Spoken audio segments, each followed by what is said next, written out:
सलाम, नमस्ते, सत श्री अकाल। मैं हूं रजा और आप देख रहे हैं रजाग्राफी की नेशनल प्राइम टाइम रिपोर्ट, जिस रिपोर्ट के अंदर एक ही वीडियो के अंदर पूरे भारत में जो नहीं होना चाहिए वो मैं आपको बताता हूं और तमाम खबरें सबूत के साथ आपको दिखाता और बताता हूं।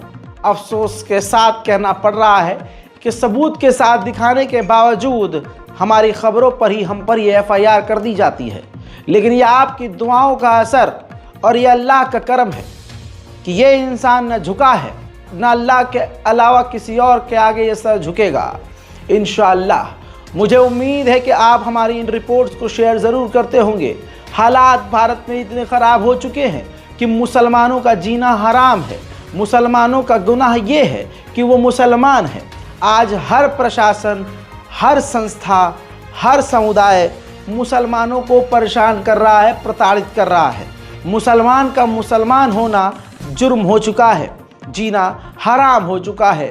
जिधर भी आप नज़रें उठाइए मुसलमान पीटा जा रहा है, गिरफ्तार किया जा रहा है, उजाड़ा जा रहा है।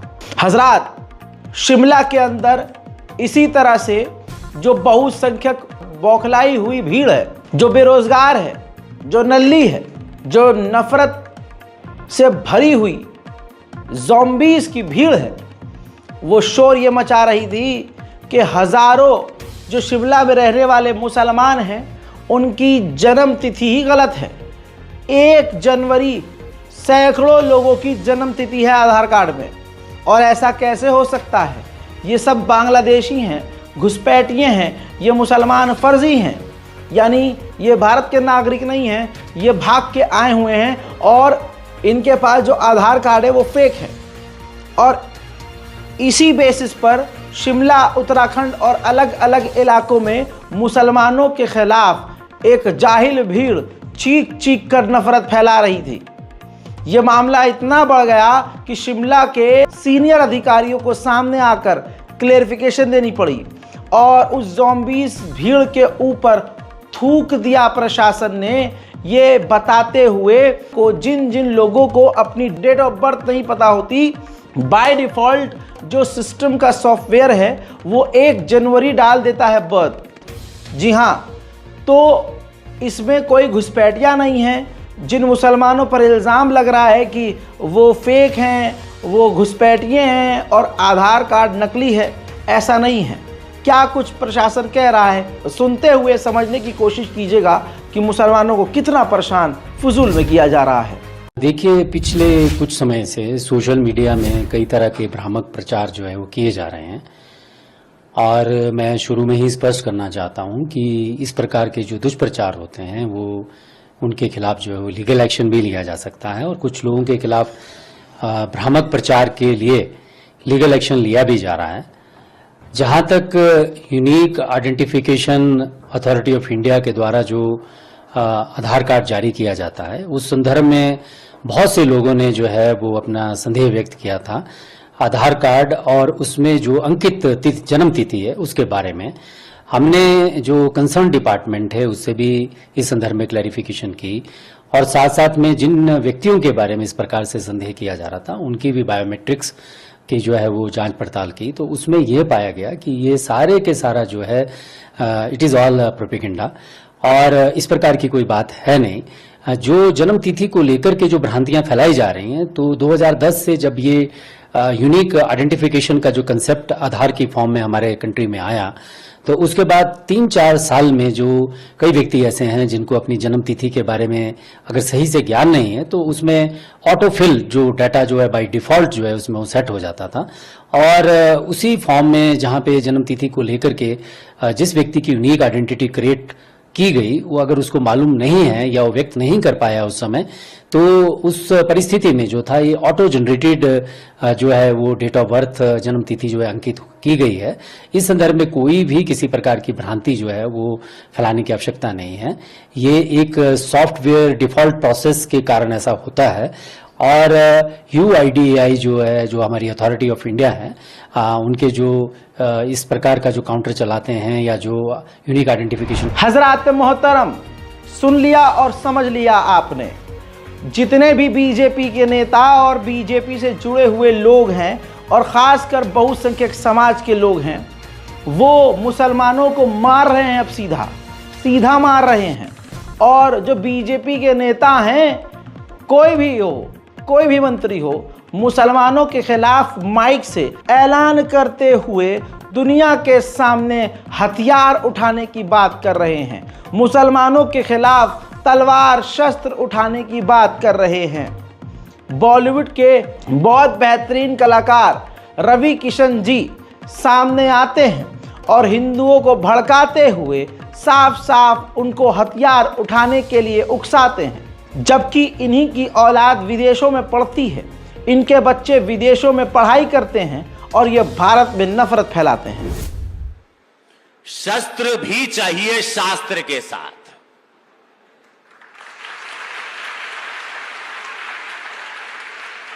आप देख ही रहे हो, बालाजी मंदिर में मटन मीट द्वारा बीफ के मीट के लड्डू बना के बेचे हिंदुओं को दिए जा रहे थे। क्या हो रहा है हिंदुओं के साथ, ये सोचना चाहिए। मंदिर जो चला रहे थे जो हिंदू नहीं थे, और ये विषय आज पूरे विश्व में चर्चित है कि बीफ का मटन दिया जा रहा था लड्डू में।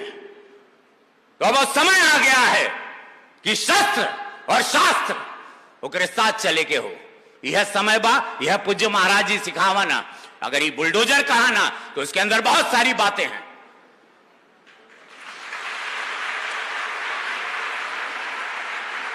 तो भैया इसी शब्दों के साथ हम चाहे कि एक बार प्रेम से बोला भारत माता की। हजरात, ये रवि किशन हैं जो हिंदुत्व का गेम खेल रहे हैं, संस्कार का गेम खेल रहे हैं। तो आइए संस्कार इनकी बेटी के देख लीजिए।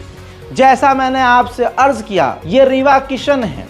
लंदन से इन्होंने पहले अपनी पढ़ाई पूरी की, फिर अमेरिका से एक्टिंग का कोर्स किया, यानी अपने बच्चों को अमेरिका और इंग्लैंड में पढ़ा रहे हैं और गरीब हिंदू बच्चों को शस्त्र उठाने के लिए कह रहे हैं। हजरात, यही फर्क अगर हिंदू लोग समझ जाएं तो अपने बच्चों का भविष्य संवारें, न कि किसी आतंकी आतताई भीड़ का हिस्सा बनने दें। ऐसा सिर्फ बीजेपी के साथ नहीं है, जितने बड़े बड़े नेता हैं किसी भी पार्टी के, वो भले ही भारत में बैठकर गंदी राजनीति खेल रहे हैं, लेकिन अपने बच्चों को विदेशों में पढ़ा रहे हैं।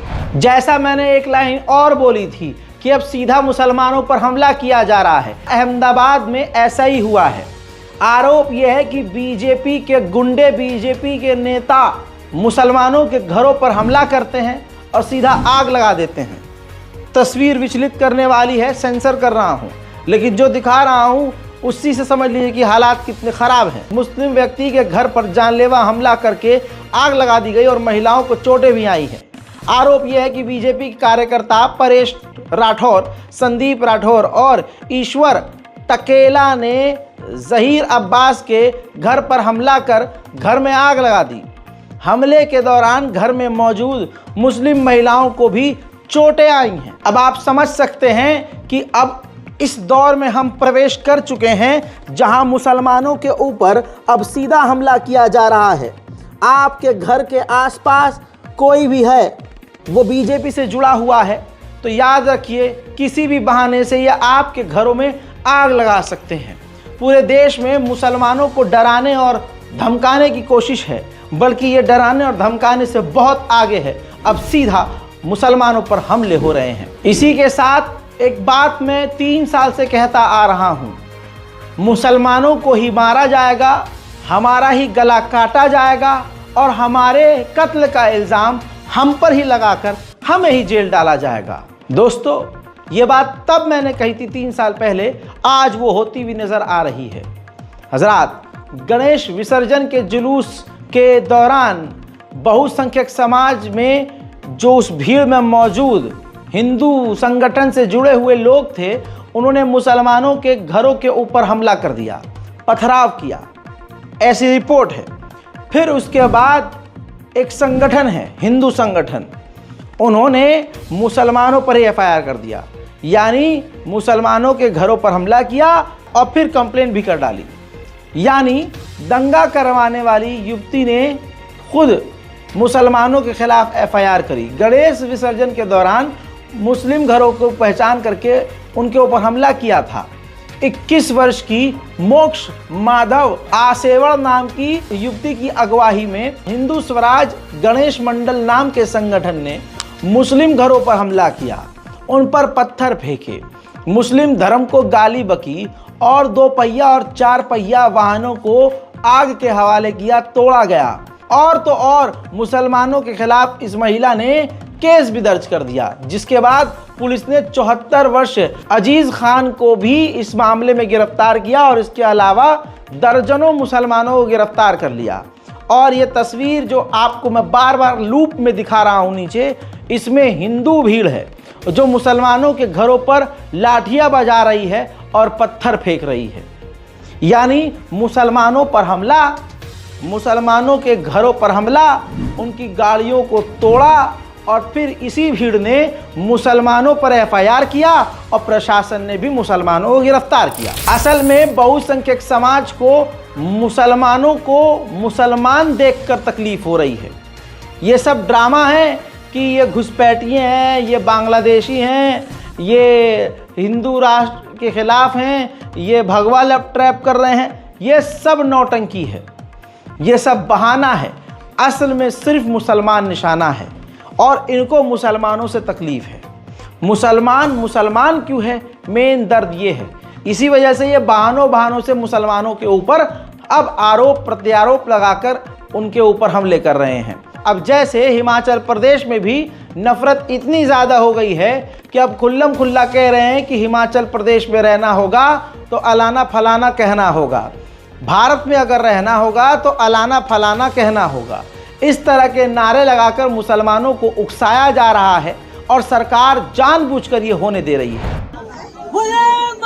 नहीं चलेंगे, नहीं चलेंगे, नहीं चलेंगे, दिया तो नहीं चलेगा, नहीं चलेगा, नहीं चलेगा, जमीन दिया तो नहीं चलेगा, नहीं चलेगा, नहीं चलेगा। आह्वान करना चाहूंगा देवभूमि से, क्या 921 देवभूमि को देवभूमि बना रहने दीजिए, दैत्य भूमि बनने की कोशिश मत कीजिए। अगर देवभूमि हिमाचल प्रदेश के अंदर रहना है तो कलाम बंद कर रही है, किताब बनने की आवश्यकता नहीं है। हिमाचल में तो रहना होगा, जय श्री राम कहना होगा। अंत में आह्वान करना चाहूंगा यहाँ पर उपस्थित युवा शक्ति से और यहाँ पर मेरे बड़े बुजुर्गों से कि आप सभी हमें अपना मार्गदर्शन, अपना आशीर्वाद दीजिए और मेरी युवा शक्ति सनातन के लिए, अपने धर्म के लिए, अपनी संस्कृति के लिए सदैव अग्रसर की भूमिका अदा करेगी और राष्ट्र हित के लिए मैं तो पूर्ण भूमिका अदा करने में मेरे सिलाई के लोग, मेरे देवभूमि के। अब एक और अपनी बात सच साबित करता हूं। मैंने अक्सर कहा है और इस वीडियो की शुरुआत में कहा है कि जितनी भी संस्थाएं हैं सरकारी और प्राइवेट, सब मिलकर मुसलमानों को दबा रही हैं। देश की एक और शिक्षा संस्था CBSE ने भी यही कदम उठाया है और इस्लामोफोबिया से ग्रसित कितना ये देश हो चुका है साबित कर दिया है। CBSE ने उर्दू के ऊपर अब काटी मार दी है। CBSE ने जारी किया है आदेश, केवल हिंदी और इंग्लिश में ही अब एग्ज़ाम देना होगा। उर्दू मीडियम स्कूलों के बच्चों का भविष्य अंधकार में CBSE बोर्ड ने डाल दिया है। अब CBSE बोर्ड से कोई पूछे कि तुम्हें ये काम करने को किसने दिया, तो देखिए, जब देश का प्रधानमंत्री ही मुसलमानों से नफरत कर रहा है, विदेशी मुसलमानों से प्यार कर रहा है, देश के शिक्षा मंत्री इस्लामोफोबिक हैं, तो फिर आप उम्मीद क्या करते हैं। लेकिन यकीन करिए मेरे हिंदू भाइयों, आप किसी के बहकावे में आकर जो नफरत फैला रहे हैं और इस हवा में जो आप नफरत घोल रहे हैं, उसी हवा में आपको भी सांस लेनी होगी। और आज भले ही हम पहले उस जहरीली हवा से हम मर जाएं, लेकिन बाद में यही जहरीली हवा आपका दम घोटेगी। जब दिमाग में गंद हो तो हर चीज गंदी नजर आती है। गोदी मीडिया, मोदी सरकार ने 2014 से हमारे हिंदू भाइयों के दिमाग में गंद डाली है। अब वो कोई भी चीज देखते हैं क्योंकि हैं तो बेरोजगार। अब किसी डॉक्टर राघव पाठक की दुकान नहीं चल रही थी, उसने NCERT की एक किताब का, बच्चों की किताब का स्क्रीनशॉट लिया, फोटो खींचा, सोशल मीडिया पर शेयर किया और FIR कर दिया। आरोप यह है कि उस चैप्टर के अंदर NCERT में, बच्चों की किताब में, एक चैप्टर का नाम है चिट्ठी आई है। उसमें एक चिट्ठी का फोटो है जिसमें रीना नाम की एक छोटी बच्ची अपने दोस्त अहमद को खत लिखती है। अहमद, तुम बताओ तुम कैसे हो? हम सब दोस्तों को तुम्हारी याद आती है। आशा है छुट्टियों में तुम अगरातला आओगे। सभी बड़ों को प्रणाम, तुम्हारी रीना। अहमद अली। आगे वो पूरी चिट्ठी आप देख रहे हैं, ये पेज भी आप देख रहे हैं। इसके बाद जो बेरोज़गार डॉक्टर है, इस्लामोफोबिक, डरा हुआ इंसान, जिसका ईमान कमज़ोर, जिसको अपने पर और अपने धर्म पर ही भरोसा नहीं है कि भाई कोई इतना आसान नहीं है कि कोई हिंदू को मुसलमान कर दे। लेकिन मेरे दोस्तों, इस चिट्ठी में डॉक्टर साहब को यानी राघव पाठक को लव जिहाद नज़र आया। छोटी सी बच्ची छोटे से अपने दोस्त को ख़त लिखती है और वो एक एग्जाम्पल के तौर पर एनसीईआरटी किताब में छपा हुआ है।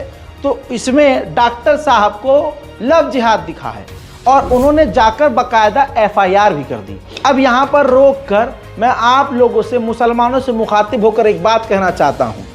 वो इतने बेरोज़गार हैं, या यूँ कहूँ कि नहीं भी हैं, लेकिन इतने नफ़रत वाले हैं कि हर चीज़ में मुसलमानों को निशाने पर ले लेते हैं और संविधान का इस्तेमाल करके। ऐसे में मुसलमान पीछे क्यों हैं? मुसलमानों को खुद आसपास देखना चाहिए कि कोई असंवैधानिक काम ये कर रहे हैं तो तुरंत आपको भी एफआईआर करनी चाहिए। टिट फॉर टैट वाला ज़माना आ चुका है। अब चुप रहने से कुछ नहीं होगा। आप चुप रहोगे तब भी मार दिए जाओगे, बोलोगे तब भी मारे जाओगे। तो इतनी आसानी से हार नहीं मानो। संविधान जितना उनके लिए है उतना ही कानून हमारे लिए है। हजरात, सिर्फ मुसलमान नहीं, मरहूम राहत इंदौरी का शेर अक्सर मुझे याद आता है कि लगेगी आग तो आएंगे घर की इज्जत में, यहाँ पर सिर्फ हमारा मकान थोड़ी है।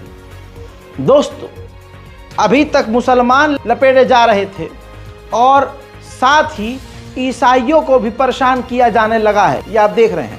लेकिन जब ये मुसलमान बनकर मुसलमानों की भीड़ में जाकर मुसलमानों को बदनाम करने वाले फॉर्मूले को इस्तेमाल कर कर के थक चुके हैं और वो पास नहीं होता है, वो सक्सेस नहीं होता है, क्योंकि मुसलमान समझ गए हैं हमारी भीड़ में टोपी लगाकर, दाढ़ी लगाकर संघी लोग भी आते हैं और वो कोई ऐसी हरकत कर जाते हैं जिससे पूरी कौम फिर फंस जाती है। तो अब ये फॉर्मूला फेल हो गया। तो अब आरएसएस के लोग, तस्वीर देखिए, आरएसएस के लोग सिख भेष अपनाकर, सरदार बनकर सरदारों के बीच में जा रहे हैं और वहाँ उल्टे सीधे हरकत करके सिख समुदाय को बदनाम करने की कोशिश कर रहे हैं। ये आपने ए देखो जी, किथों केड़ी जगह तो आए ने? लिखे है ना, पेंट मार के देखो। कहाँ से आए हो आप? ले लो ए आज जथेदार जी किथों आए ने? आज किथों आए ने आ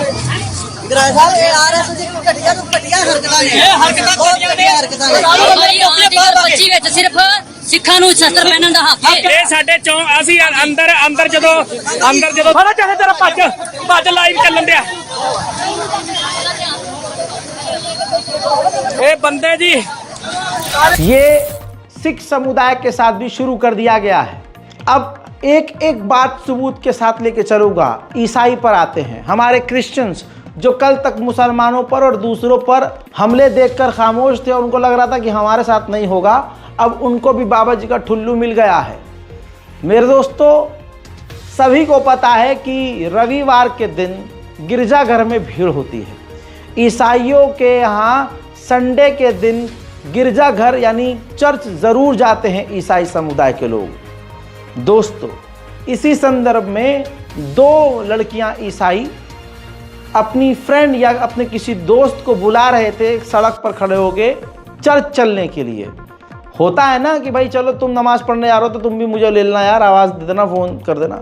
ऐसे ही हिंदू भाई कहते हैं, चार लोग इकट्ठे हो गए मंदिर जाते हैं, या तू जा रहा था चल मैं भी मंदिर चल रहा हूँ, या फ़ोन करके बुला लेते हैं, भाई मंदिर नहीं चलेगा परिवंश, नीचे खड़ा हूँ जल्दी आ फटाफट। बहुत कॉमन सी बात है। ऐसी वो लड़कियां दोनों अपने साथियों को साथ चर्च जाने के लिए खड़ी थी और फ़ोन पे बात कर रही थी कि भैया कितनी देर में आओगे, जल्दी आओ फटाफट, आज संडे है, चर्च जाना है। अब ये पूरी चीज़ वहाँ बेरोज़गार मोदी अंधभक्त देख रहा था, जिसको मोदी जी ने रोज़गार तो दिया नहीं, तो सड़कों पर खड़ा होकर ये दूसरों की बातें सुन रहा है और इनके आंखों के ऊपर नफरत का चश्मा है। जहां देखते हैं ससुरे संकट में पड़ जाते हैं, इनका ईमान लरस जाता है कि अरे ये तो धर्म परिवर्तन हो रहा है। और फिर ये उस लड़की के पास जाता है, उनको परेशान करता है। अब उन लड़कियों को पता है कि मुसलमानों के साथ साथ अब ईसाइयों पर भी हमला किया जा रहा है। वो थोड़ा असहज हो जाती हैं, समझ में नहीं आता है कि ये हो क्या रहा है। लेकिन आपको बता दूं कि संडे को ईसाई लोग गिरजाघर जाते हैं। इस बिना पर उसकी कॉल सुनकर ये हिंदूवादी उसको परेशान कर रहा है। आप ही अभी फोन पे बात कर रहे थे, वो जो बुला रहे थे अभी बुला रहे थे ना, कहाँ चल रहे हैं? हाँ अभी फोन पे जो बात हो रही थी, चलो मैं चलने को जा रहा हूँ। चलो चलो, कहाँ लेके जा रहे हो? कौन से चर्च में जाना है? हम वो भी आ रही है, चलो हम चलते हैं। चलो चलो चलो, लोगों का धर्म तुम वो बदलवा रहे हो ना, लोगों की ईसाई बना रहे हो ना, बहका बुदला के। वेगस में भी तुम आते हो ना? नहीं क्यों आते हो? नाम क्या है तुम्हारा? नाम क्या है? नाम बताओ, नाम बताओ अपना, जोर से बताओ। और क्या करते हो बताओ? नहीं बताओ, किस लिए बुलाते हो? फोन करके किस लिए बुलाते हो? किस लिए बुलाया है? अभी किस लिए बुलाया? कहाँ लेके जा रहे हो? अरे कहाँ किस चीज की मीटिंग है? तो संडे है तो किस चीज की मीटिंग है? रैंडम आदमियों की क्या मीटिंग होती है? अब बताओ। कौन प्रभु? कौन प्रभु? नाम बताओ ना, कौन प्रभु? अरे किसको कहते हो बताओ ना, खुल के बताओ ना, कौन प्रभु? श्री कृष्ण भगवान की पूजा करते हो तो किसकी? यीशु मसीह प्रभु हो गए अब, और उनके नाम पे तुम मीटिंगें करा रहे हो, लोगों को बहका रहे हो। चलो दिखाओ अपना ठिकाना दिखाओ। पुलिस को मैंने फोन कर दिया है, पुलिस आ रही है, तुम अपना ठिकाना दिखाओ। चलो कहाँ करते हो? चलो अरे चलो चलो, मेरे को ठिकाना दिखाओ, कहाँ करते हो बताओ। नंबर दो किसका, और कौन कौन शामिल है इसमें, नंबर दो।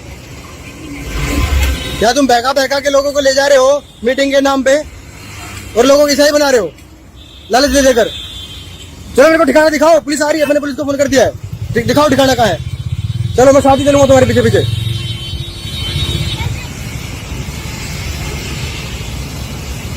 चलो दिखाओ ठिकाना, बुलाओ जिसको बुलाना है।